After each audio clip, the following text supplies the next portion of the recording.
Hello বন্ধুরা, আজকে কালী পুজোর পরের দিন, ভাইফোঁটার আগের দিন আমি বেরিয়ে পড়েছি ভাইয়ের জন্য কিছু জিনিসপত্র কিনবো বলে।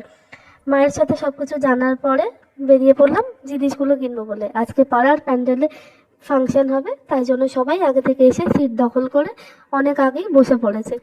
আর আমার ভাইকে দেখছেন, সেও একটা সিট দখল করে বসে আছে। তারপরে মিষ্টির দোকানে চলে আসলাম। এসে দেখলাম এই প্রথমবার মিষ্টির দোকানে এত লাইন। সবাই বলছে আগে কখনো এত লাইন দিয়ে কেউ কখনো মিষ্টি কেনেনি। তো আমি তো মিষ্টির দোকানে লাইনে দাঁড়িয়ে অপেক্ষা করতে থাকলাম কখন আমি ভেতরে ঢোকার চান্স পাবো। তার মধ্যেই অনেকেই অধৈর্য হয়ে গিয়ে নানান রকম মন্তব্য করছে। তারপরে দেখুন, যারা মিষ্টি কিনে নিয়ে গেছে তারা আবার হিসাব ভুল হয়েছে বলে তারাও এসে আবার দ্বিতীয়বার করে মিষ্টির দোকানে ঢুকছে।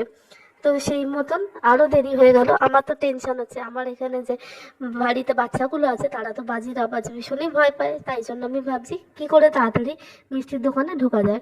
এই বলতে চিন্তা করতে করতে ঢুকে গেলাম মিষ্টির দোকানে। এবারে মা যা মিষ্টি বলেছিল সেসব তো এই ভিড়েতে পুরোপুরি গুলিয়ে গেছে। আবার কি কিনবো না কিনবো কিছুই বুঝতে পারছি না, কোনো মিষ্টি দেখতেও পাচ্ছি না। কোনো রকমে মিষ্টি কিনে চলে আসলাম পাশের একটা দোকানে কিছু জিনিস কিনবো বলে। আর এখানে আমি যে জিনিসটা নেব সেটা চেঞ্জ করে দিয়ে কাকু আবার অন্য জিনিস দিয়ে বসলো।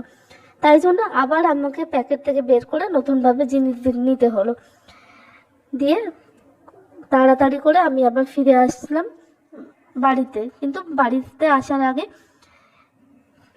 একটুখানি আমার টায়ার্ডনেস কাটাবার জন্য চা আর বিস্কুট নিয়ে বসে পড়লাম, আমার পছন্দের বিস্কুট নিয়ে বসে পড়লাম চায়ের দোকানে। এরপরে সেটা খেয়ে একটুখানি রিল্যাক্স হয়ে চলে আসলাম বাড়িতে। বাড়িতে আসার আগেই রাস্তায় দেখলাম মা দাঁড়িয়ে আছে কিছু জিনিসপত্র কিনবে বলে। তো মাকে ডেকে নিয়ে চলে আসলাম ফুচকার দোকানে। মা তো ফুচকা খাবে বলে দেখছেন কিভাবে দৌড়ে চলে আসছে। এবারে ফুচকার দোকানে ফুচকা খেয়ে ভাইয়ের জন্য ফুচকা নিয়ে আবার চলে আসলাম পাড়ার প্যান্ডেলে। পাড়ার প্যান্ডেলে তো রীতিমতো এখানে নাচ গান শুরু হয়ে গেছে, সবাই নাচ শুরু করে দিয়েছে।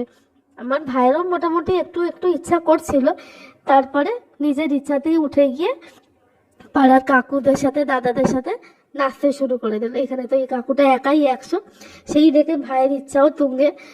ভাই এসে সেখানে পার্টিসিপেট করলো, যোগদান করতে শুরু করলো। ব্যাস রীতিমতো ভাইকে দেখে সবাই আরও আনন্দ, সবাই মিলে একসাথে নাচতে শুরু করে দিয়েছে। আর এখানে তো ফাংশন হচ্ছে, এখন রেকর্ড করছি, ভাই সেখানেও নাচছে। আর আনন্দের রেশ এখনো কাটেনি। তো এবারে